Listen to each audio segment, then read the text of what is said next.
Урматтуу журналисттер, мынакей мен болсо экинчи жолу ушул залда пресс-конференция берип атам. Мына өзүңүздөр жакшы билгендей, алдыбызда президенттикке шайлоо өнөктүгү жакындап келе жатат. Ошонун негизинде кээ бир колтугунда котур ташы бар саясатчылар алдын ала жала жабуу нерселерин баштап атат. Ошонун негизинде мен болсо сиздер менен ачык айкын сүйлөшүүнү чечтим. Өзүңүздөр жакшы билесиздер, бүгүнкү күндө Кыргызстаныбызда сөз эркиндиги Кудайга шүгүр да, Кудайга шүгүр. Ошол эле учурда мынакей бу жерде көпчүлүк элибизде мындайча айтканда рейтинги алдыда болгон журналисттер келип катышып отурасыңар. Ошон үчүн мен сиздерден да өзгөчө суранып кайрылып келет элем. Менде жашырып жаба турган эч ишим жок да. Кайсыр бир интернет баракчагабы, кайсыр бир гезиткеби же ТВге чыгып кеткен маселелер болсо, силер болсо ошону аныктап туруп жазсаңар туура болмок да.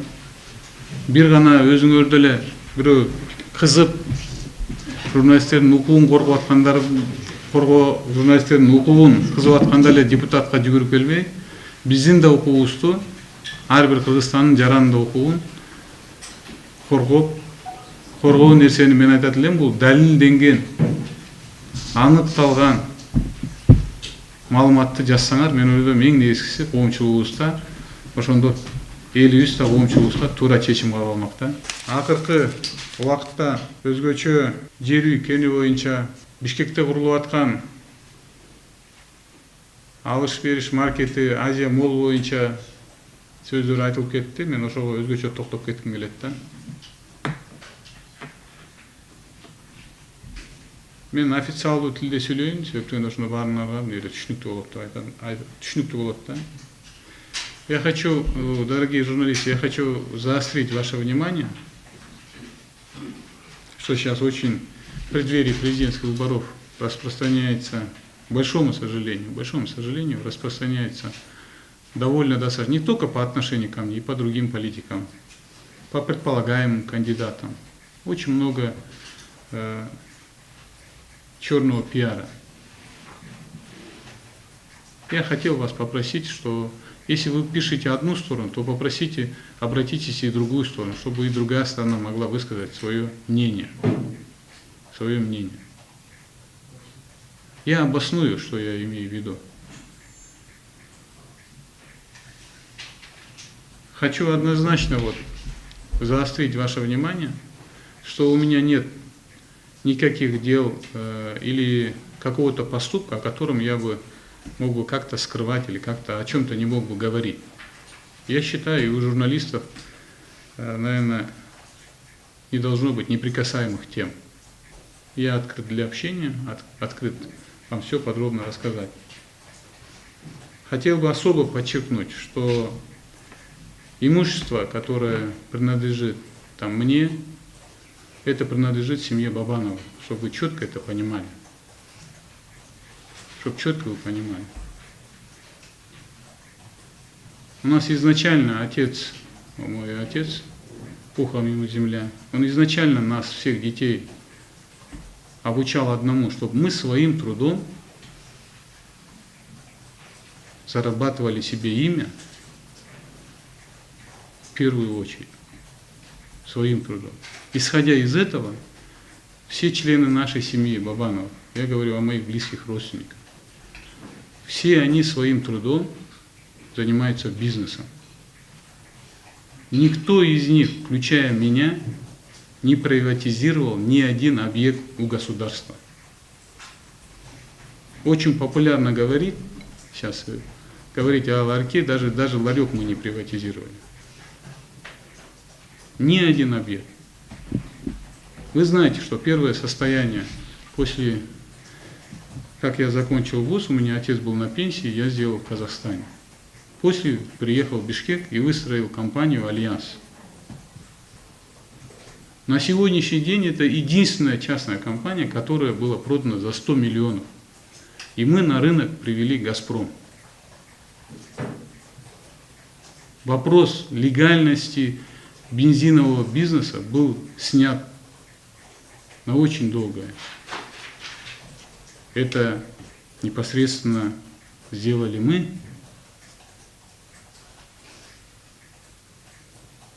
Второй объект. Вы знаете, что Джирюй был продан за 300 сомов. Это моя малая родина, где постоянно были митинги, за митингами. Вы же помните, Алмаз Шашевич, когда был премьером, туда ездил, какие митинги были. Потом Усенов ездил туда. Мы же помним. Шерниязов ездил туда, давал обещание, что проект должен был запуститься. Но когда объявили тендер, я хочу особо подчеркнуть, я не занимал никакой должности. Я был простой гражданин. И так как это месторождение расположено на моей малой родине, у меня получилось убедить владельца группы компании «Альянс» о том, чтобы он инвестировал. Он участвовал в открытом аукционе, купил за 100 миллионов долларов. Что здесь неправильно? Тогда премьером был, там, я не помню, Отарбаев или Сариев. Я не был никем. 100 миллион доллар келіп түшті Кыргызстанымызға. Эмнеге тура эмес берди? 585 миллион долларга ошо казактын компаниясы, Визер деген компаниясы, Америкага сотко берип, биринчи инстанцияны утуп алган биздин мамлекеттен. 585 миллион доллар. Экинчи кадам, ал жана биздин Кумтөрдөгү акцияга арест болмок. Лицензионный шартка киргизилген. Ким лицензияны алса, ошол жанагы сот баардык келечектеги проблемалардын баарын өз мойнуна алат деп туруп. Ошонун негизинде Альянс төлөп туруп, 65 би 70 миллион доллар төлөп туруп, казактар менен келишимге келип туруп. Ошол соттун да маселесин чечишти.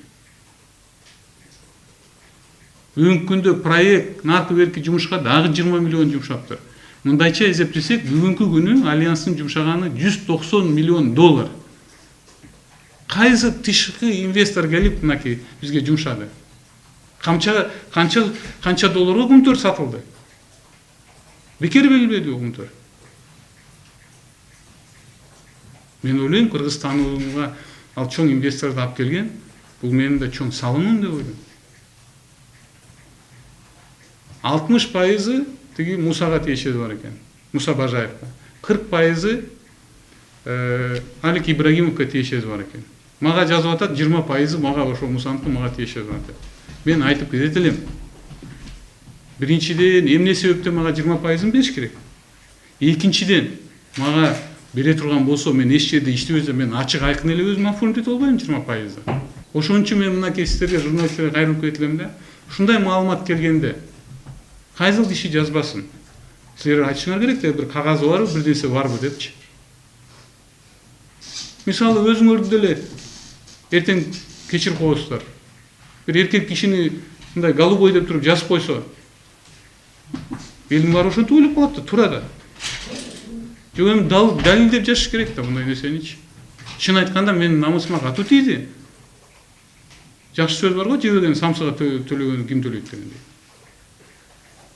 Биз алып келип атсак, инвестицияны тартып келип атсак, макулдашып алып келип атсак, 200 миллионго фабрика курам деп атса долларга. Эмнени мен туура эмес кылдым бу жерде? 100 школ курулуп атыптыр. Аны эми өкмөт чечти кандай колдонуш керек. Туурабы, туура эмеспи? Аны болсо өз убактын далилдейт да.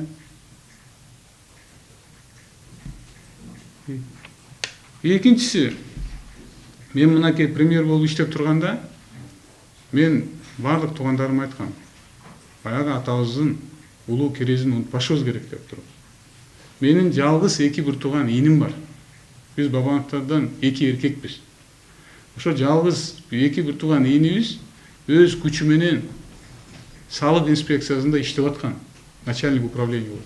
Мен премьер болуп турган кезинде айттым, сен мамлекеттик кызматтан кетишиң керек деп туруп. Ал кетти.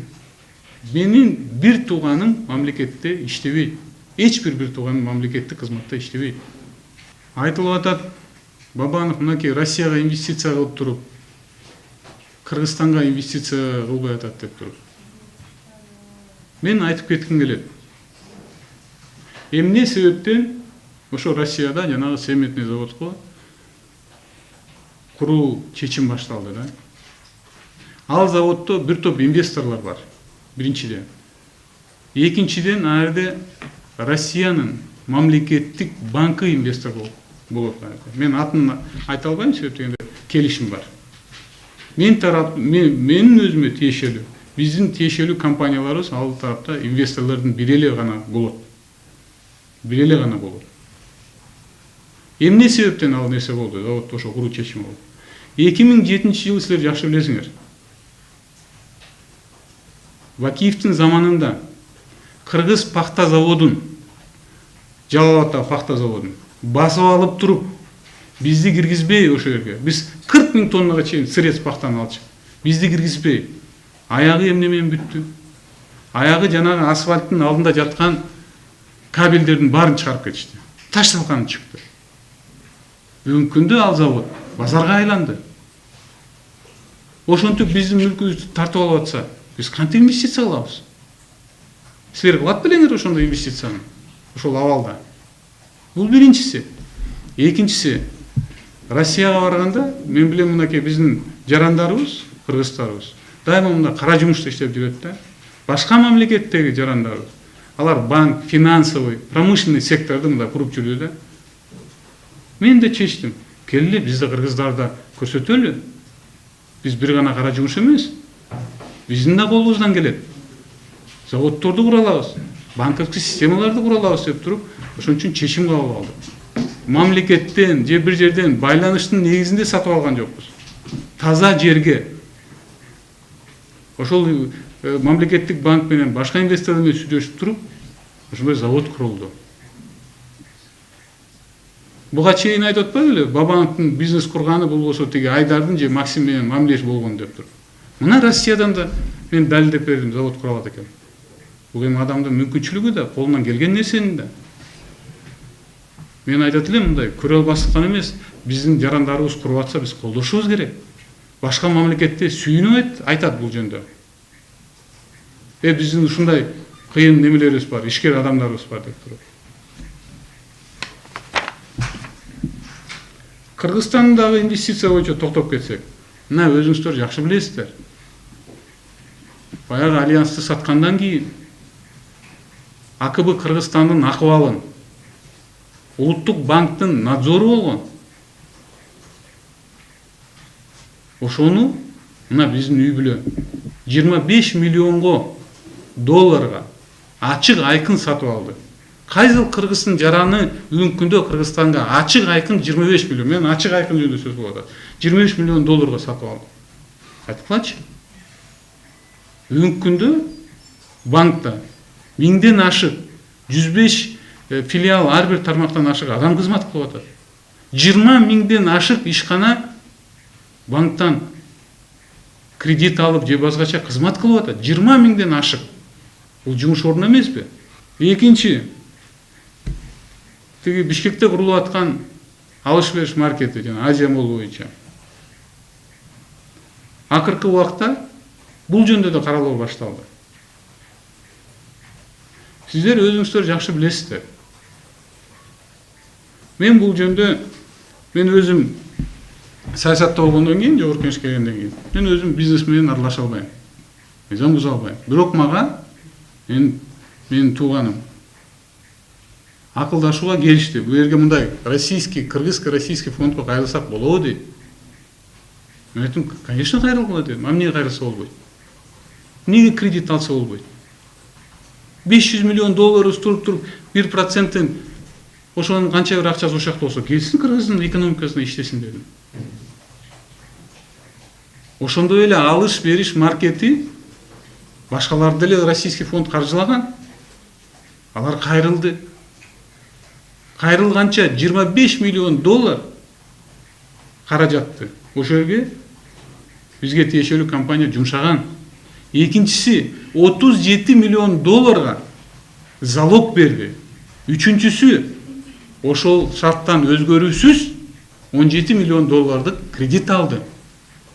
Ошонун негизинде 55 миң квадрат мынакей алыш бериш маркет курулуп атат. 2016 жылы Бишкекте официалдуу жөнүндө мен айта алам, официалдуу 158 миң көп кабаттуу үйлөр киргизилген экен. Ошонун 37%-ын биздин жана алыш бериш маркетти курулуш тармагында салым салып атса, мен ойлойм бул жакшы көрүнүш да. Бүгүнкү күндө 50 миллион сом мен сурадым, 50 миллион сом салык төлөнүптүр. Ал мына 31 августта Кудай буйруса ачылса, 30 ири компанияны, чет өлкөлүк компанияларды алып келиптир. Алар ошо жанагы арендага алып жасаганы $1000 чейин өзүнүн немесин жумшайт. Мындайча айтканда, бир 3-5 миллион тегерегинде инвестиция кылат аларда. 200 миллион сомго чейин жыл сайын салык төлөнөт экен. Бул инвестиция эмеспи?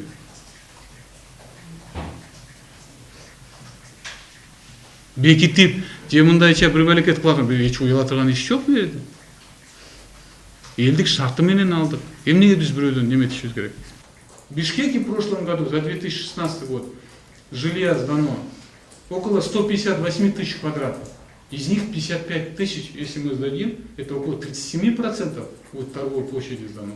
В любых цивилизованных странах, если такие центры А-класса появляются, это привлекательность страны, привлекательность столицы. Люди же говорят, создайте нам место работы. Это одно из мест работы, арендовать и продавать продукцию. 30 новых компаний туда привлечено, которые вкладывают на квадратный метр ремонта только от 800 до 1000 долларов. Это до 5 миллионов долларов вкладывают другие инвесторы. Когда запустится данный торговый центр, около 200 миллионов сомов в год будет уплачиваться налогов этим торговым центром и арендаторами. 200 миллионов сомов бюджет будет получать. Мне кажется, надо поддерживать такие проекты.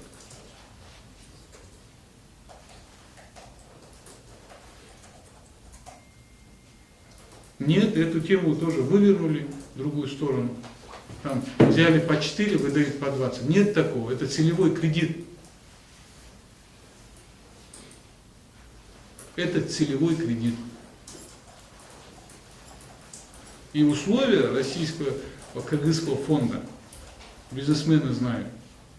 Они, конечно, далеки от идеального. Они более коммерческие, они фонда развития. Я об этом публично всегда об этом говорю.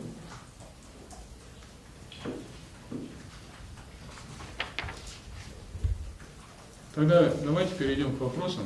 Асан Садыков, информационное агентство Акипресс. У меня вот такой вопрос. Азия Цемент, она принадлежит кипрскому офшору, и хотелось бы узнать, сколько вы вложили, какова ваша доля, да? И второй вопрос. Кроме Азия Цемента, есть ли у вас другие активы за границей? В чем они? В банковских вкладах? Недвижимость? Вам сразу счет сказать? Счет и количество денег сказать? Ну, на ваше усмотрение. Ну, я, во-первых, я очень рад, что вы с Акипресс. Хотел бы попросить, чтобы Акипресс тоже писала непредвзятую информацию, потому что это очень важно, потому что, я думаю, среди информационных агентств, я думаю, вы лидируете, среди интернет-агентств. Я думаю, доброе имя еще никто не отменял, да? Относительно владения, структуры владения по поводу Азия Цемента, да, я не могу сказать, потому что это коммерческая тайна, я могу сказать одно, что я являюсь одним из инвесторов, то, что я обозначил. Одним из инвесторов. Сегодня у данного предприятия кредит перед государственным банком, который данное предприятие его обслуживает. Данное предприятие обслуживает кредит у государственного банка. Но вы сказали, это российский банк. Да, я сказал же, российский государственный банк, российский государственный банк. А вы знаете, чтобы у российского государственного банка обслуживаться, вся структура акционеров должна быть прозрачной. Это due diligence проводится, там есть служба безопасности, все это. Если сомнения, какие-то деньги, происхождение, то это никто не будет финансировать. А можно ли сказать то, что вы знаете гендиректора, хорошо, да? Азия-Цемент, то, что вам принадлежит большая часть? Я могу сказать одно, гендиректора я очень хорошо знаю. Она выходит из Кыргызстана, Айнура Копчакбаева. Она работала, возглавляла в банковском секторе, это профессиональный управляющий. И принятие решения о назначении ее и других членов совета директоров, это принимают акционеры. Я к этому, я имел отношение, первоначально к этому имел отношение, честно хочу сказать, первоначально имел отношение, но в последующем это уже принимается решение вместе с другими акционерами, вместе с банком. Это есть в интернете, вы можете все это посмотреть. Открыто зайти на сайт, можете все это посмотреть. Другие активы. Ну, может, вы какие-то активы знаете. Мне прятать нечего. Не прятать нечего. Все это в декларациях указано. Вы сейчас декларацию все возьмете. То есть нету, да? И я могу вам сказать. Просто для Я могу сказать относительно в Кыргызстане, да, по поводу активов. Я назвал те активы, о которых идет слух, да, о котором говорят. У нас большая группа компаний. В большой группе компаний, я рад, есть много активов. Много активов в Кыргызстане. У нас есть, я думаю, то, что к нам лично, наверное, принадлежит, моей семье принадлежит, это есть квартира в Москве. То, что принадлежит лично моей семье. А то, что группе компаний принадлежит, эта группа компаний инвестирует, они принимают решения. Там есть менеджмент, они принимают решения. То есть нельзя исключать, что у них могут активы в других странах. Я хочу сказать, я буду рад, если они будут инвестировать в Кыргызстан. И также буду рад, если они будут инвестировать и в другие страны. Насчет России я могу сказать, вот многие, допустим, сейчас особенно в прессе говорят, да, что вот нас Россия поддерживает, вот кандидаты или через своих доверенных, нас Россия поддерживает. А я в Россию верю. Я верю. И группа компаний вкладывает в Россию деньги. Что здесь плохого? Россияне вкладывают в Кыргызстан. Пусть кыргызстанцы вкладывают в Россию. Болот Абдыжапаров, Сентябрь телеканалы. Мисалы азыркы учурда саясий кырдаал курчуп атат. Садыр Жапаров, Тикебаевдин камалышы кандай? Ушу тууралуу маалыматыңар бар, бирок негедир эле баягы жогорку кеңеш, жалпы депутаттар башка планетада жүргөндөй болуп атпайбы? Эч пикирин билдирбейчи. Сиз дагы ушу тууралуу эч пикириңизди билдирбейсиз да, же айта турган сөз жокпу, же коркуп атасызбы ушул тууралуу? Саясат жөнүндө мен ойлогом мындай өзүмчө бир мындай кеңири талкуу берсем депчи, Эми сиз атайын чыгып калгандан кийин сизге жооп берейин. Ар бир нерсени мен ойлойм, муну сот чечиш керек да. Сот чечиш керек. Себеп дегенде ар кандай сөздөр айтылды, ар кандай документтер көрсөтүлдү. Күнөөлөр болуп атат. Менде мисалы бир да кагаз, бир да мындай ча айтканда бул иш жөнүндө айта турган бир кагаз да жок да. Мен болсо укук коргоо орган эмесмин. Эч бирөөдөн коркуп, бирөөдөн неметпей эле, коркпой эле ачык айкын айтып атабыз биз. Силер билесиңер, тиги Өзбек Чиркешев боюнча Белизгейтти парламентте караганда, мен ошондо айткам, тиги УКМКнын жетекчисине өзүңүздүн жоопкерчилигиңизди сезе билишиңиз керек деп. Сиз видео тасманы карасаңыз болот. Мен ойлойм, Кыргызстаныбызда эң негизгиси сот калыс болсо, адилеттүү болсо, баардык күнөөлүүбү, күнөөлүү эмеси ошондо ачылып чыгат да. Мен ойлойм, бир аз убакыт калдыбы дейм, күтө турбайлы. Мен үчүн, конечно, ушундай чоң саясатчы Өзбек Чиркешевдей ушундай тагдыры ошол тияка барып жатканы, бул, конечно, чоң өкүнүч. чоң өкүнүч. Ал кишинин 2010-жылга карата салымы өтө зор. Кыргыздын саясатынын турусуна да өтө зор да. Бирок ар бир адам пенде экен. Канчалык күнөөсү бар, жана Маевский менен, канчалык тиги Мегаком менен күнөөсү жок, аны мен айта албайм. Аны болсо сот далилдесин. Майдан гезитинен бир суроо. Инвестицияны көпчүлүк учурда ушу сооданын банк системасына салып атасыздар да. Анын орун жайы, кендерди бул инвесторлор иштетүүгө Кыргызстандын акысы жок. Мисалы үчүн сиз деле жер үйдү Россия менен биргеликте өзүңүздүн деле дараметиңиз жетет да. Же кен болбосо башка ламповый заводдор бар, көмүр кендери бар, ушуларга салсаңыздар болбойбу? Жакшыроо болду.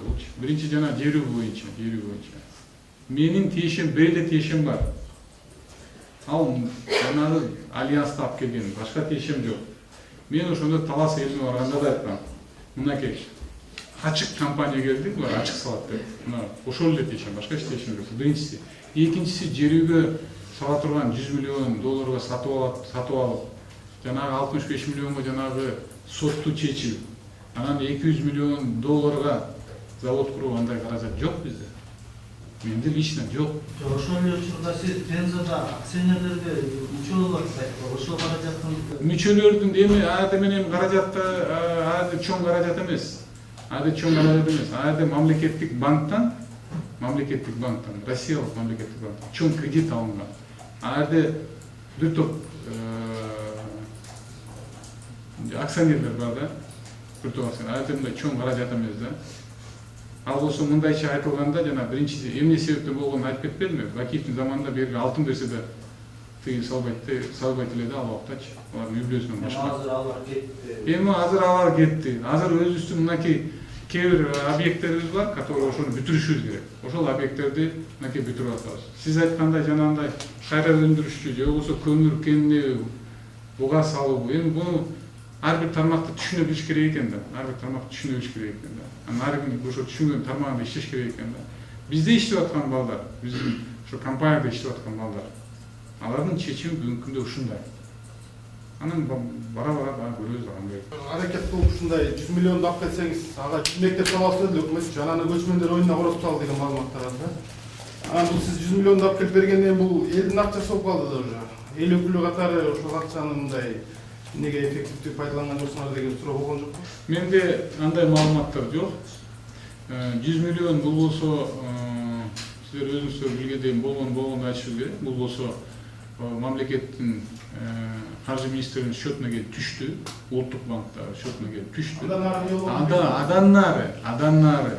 Аны болсо өкмөт ошо жана 100 мектепти курабыз деп туруп колдонду. Калган акчаны каяка жумшады. Аны сурасак болот. Сиз туура айтып атасыз. Биз депутат катары сурасак болот деген акчаны. Мен аны сөзсүз көтөрүп сурайм. Кандай болот деп тагдыр ушул акчаны. Бирок мен жана көчкөндөргө кетүү деп аны мен далилдей албайм да. Андай маалыматым жок. Жана айттыңыз ошо каралоо жүрүп жатат депчи. Бийликте көрдүңүздөрбү? Ким турушу мүмкүн? Кимге пайда сизде каралоо? Эми бул болсо тиги шайлоо өнүктүгү ошо жакындап келатканда мындай каралоолор көп болуп атат да. Ошон үчүн мен болсо ушул президенттикке талапкер болуп чыгам деген атаандаштарга да кайрылып кетилем да. Элибиз башынан 2 революцияны өткөздү. Ак менен караны далилдеп аныктап калды. Бирде мынакей ушул эле залда мынакей мамлекеттик телевидениянын өкүлү отурат. Оппозициялык көз караштуу телевидение Сентябрь отурат. Бул эң чоң жетишкендиктин бири да. Муну сакташыбыз керек. Ошонун негизинде мен ошо президенттикке талапкер болуп чыгып аткан биздин жарандарыбызга да кайрылып кетилем.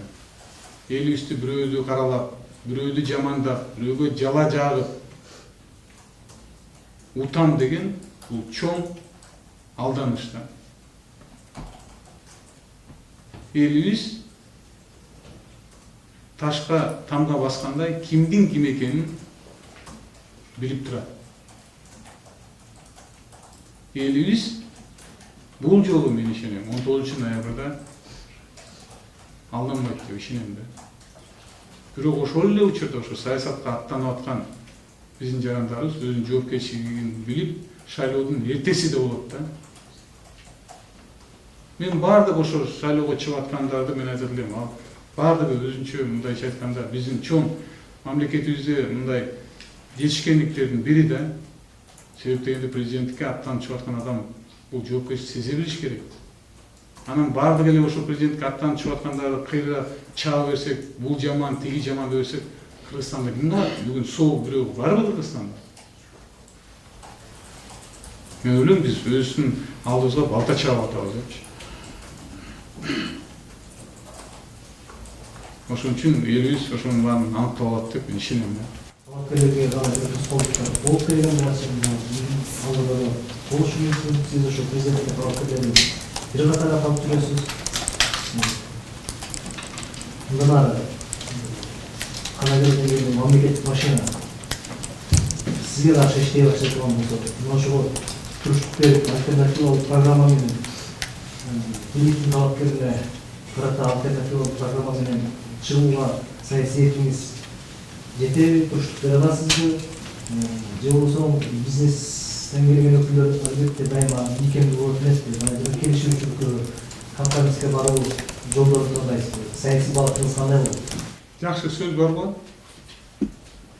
Болбогон нерсени айтып не кылабыз? Боло турган нерсе келгенде көрөбүз дегендейчи. Биринчиден мен Кудай буйруса, элибиз колдоп бере турган болсо, шайлоого чыгып туруп күрөшкө чыкса, мен күрөштүн тартибин баарын жакшы түшүнөм. Бирөө эле мынакей сен кел деп эле алдыга салып бере турган эч ким жок. Атаандаштыкты мен туура түшүнөм жана колдойм. Атаандаштыкта элибиз ошондо билет, ким туура сүйлөп атат, ким кайсыл программа менен барат деп туруп. Биздин айырмабыз, сиз жакшы билесиздер, мынакей башка партиялардан биз конкреттүү түрдө программаны алып чыкканбыз. Бул жолу да Кудай буйруса, мен конкреттүү программа алып чыгам. Мынакей парламент коратына биздин 15 мыйзамыбыз болчу. 15 мыйзамыбыздын негизинде биз бир топ мыйзамдарды кабыл алдык. Бир топ жерде айтып атпайбы, социалдык жоопкерчилик канакей депчи. Мен айтып коет элем, мынакей бирөөлөр өздөрү социалдык жоопкерчиликти айылына кылат экен, өрөөнүнө кылат экен, колунан келген. Бирөөлөр арык салып берет, бирөөлөр канал куруп берет, бирөөлөр трактор алып туруп жер айдап берет. Мен өзүм социалдык жоопкерчилигим Кыргызстаныбыздын элин жашоонун өзгөртүүгө жумшаган деп туруп мен өзүм сезе билем да. Ошонун негизинде мына бүгүнкү күндө техосмотр менен доверенностьты жокко чыгарганда жыл сайын менин кадырлуу мекендештерим 2000 сомдон үнөмдөп калып атат. Мындайча айтканда 2 миллиард сомго чейин үнөмдөлүү болду да. Бул социалдык жоопкерчилик да. Айыл чарбасына 7% кредиттеп туруп мынакей мыйзам кабыл алып берип атабыз. 10% ипотека деп кабыл алып берип атабыз. Ар бир жарандын жашоонун өзгөртүү, мына мен үчүн ушу социалдык жоопкерчилик. Себеп дегенде ар бирөөнү мындай жардам берип жетише албайт экенсиз. Бирок бир мындайча айтканда мамлекеттик мүмкүнчүлүк менен колдоону бурсаң, көпчүлүк элге мындайча айтканда жакшы таасир этет экен. Ошол менин социалдык жоопкерчилигим. Экономическое занято Забек. У меня вопрос. Во сколько вы оцениваете свое имущество и имущество семьи Бабановых? И второй вопрос, можно такой вот, ваше хобби? Относительно мое имущество, вы, журналисты, уже оценили, да? Единственное, осталось, чтобы вы еще нашли, где это находится, чтобы мне оформить на себя. Я не могу сказать, что это сколько-то оценивается, сколько-то это, потому что это зависит от экономической ситуации, да? Как можно оценить объект, допустим, который находится, кредит взял, допустим, да? Вот тот же торговый центр, кредит. Заложено 37 миллионов залогов дано на 37 миллионов долларов, я хочу сакцентировать, на 37 миллионов долларов, инвестировано 25 миллионов. Сейчас она получила кредит 17. Как его оценивать? Я не знаю, как его оценивать. Я думаю, мы владеем достаточно ресурсами и объектами наша семья, семья Бабановых. Семья Бабанов это не только моя семья, да, это и мои сестры. Достаточно ресурсов, чтобы свободно передвигаться и чувствовать себя достаточно обеспеченным. Я считаю, мы достаточно обеспечены семьей. Относительно хобби, это не только лошадь, это не только лошадь. Я с огромным удовольствием читаю книги, с огромным удовольствием занимаюсь, особенно в последние годы, спортом. Ну, сейчас я особенно уделяю внимание фитнесу. Встаю в 6:30 утра, до 8:30 я занимаюсь фитнесом. В неделю 3 раза. Мне это очень нравится. Потому что человек, который занимается спортом, оказывается, другие взгляды на жизнь. Совсем другие взгляды на жизнь. А книги какие читаете? А? Книги какие? Книги? Ну, если раньше я читал политические книги, сейчас, конечно, больше я читаю экономические книги, больше про реформы. Республикада фракциясы парламенттик оппозиция асыл түзген партиялардың бири. Парламенттеги оппозициянын ролун ушул партия, ушул фракция таттуу аткарып жатат деп ойлойсузбу? Себеби оппозиция деген жөн эле бийликке каршылык же бийликке келүүчү адам эмес, бул коомдук кызыкчылыкты, элдик кызыкчылыкты дайыма алып жүрүүчү фундамент катары кабылат эмеспи? Канча деңгээлде ушул аралыкта коомдук кызыкчылыкты алып жүрүп дайыма ушу бийлик менен талашып тартышып, коомдук кызыкчылыкты колдоп, бул туура эмес, болуп атат, могу саясат туура болуп атат, бул туура эмес болуп атат деген сыяктуу күрөш алып барабыз деп ойлойсуз. Мен силерде азаттыкты түшүнүп атам. Силер оппозиция дегенде силер болсо, анын оппозициянын жүзү бир эле баардыгы туура эмес, баардыгы капкара, баардыгы ташталган чыкты, баардыгы мындай болуп атат деп ошол себепте сиз оппозицияны көрүп атасыздар. Мен айткам, биз оппозицияда болгондо, мен ойлойм биз аныгы оппозицияда болуп жүрүп, себеп дегенде силер билесиңер, келип шайланып келгенде 1 жыл бирде комитет келип тийбей калган ошондо коалицияга кирген партиялар, мен эзипкенес башка партиялар менен сүйлөшкөнүмдү айтайын. Бүгүнкү күндө чындыкты издеп жүргөн партиялар жөнүндө айткым келет. Ошондо биз айткандай, биз болсо ушу 28 мандатыбыз менен отуруп, бизге ошо комитеттин бирөөнү берип койгонго эмнеге неме болбойт дегенде, ошондо ошол кичинекей партиянын жетекчиси айткан, биз эми сүйлөшүп алдык, тигилер менен макулдашып албасаң болбойт депчи. Аягы макулдашып берип эмнеге алып келген өзүңөр көрдүңөр. Мынакей биз азыр 2 комитеттин жетектеп атабыз. 2 комитетке биз иштеп атабыз. Болгон маселе, көйгөйлүү маселелерди айтып чыгып, ошол эле Өлбек Чикештин маселеси боюнча, мен ойлойм бул мындай чоң маселе деп ойлойм. Ошол маселени биз ачык айкын айтып чыктык. Парламентте көтөрүлдү. Парламентте Маевский боюнча талкуулады. Карагыла биздин депутаттардын сүйлөгөн сөздөрүн. Ошол эле Атамекен партиясынын кээ бир депутаттары дузук болуп отурбадыбы? Бирок эми туура болгон ишти биз туура деп айтышыбыз керек да. Кантип өнүгөбүз анан туура эмес болсо?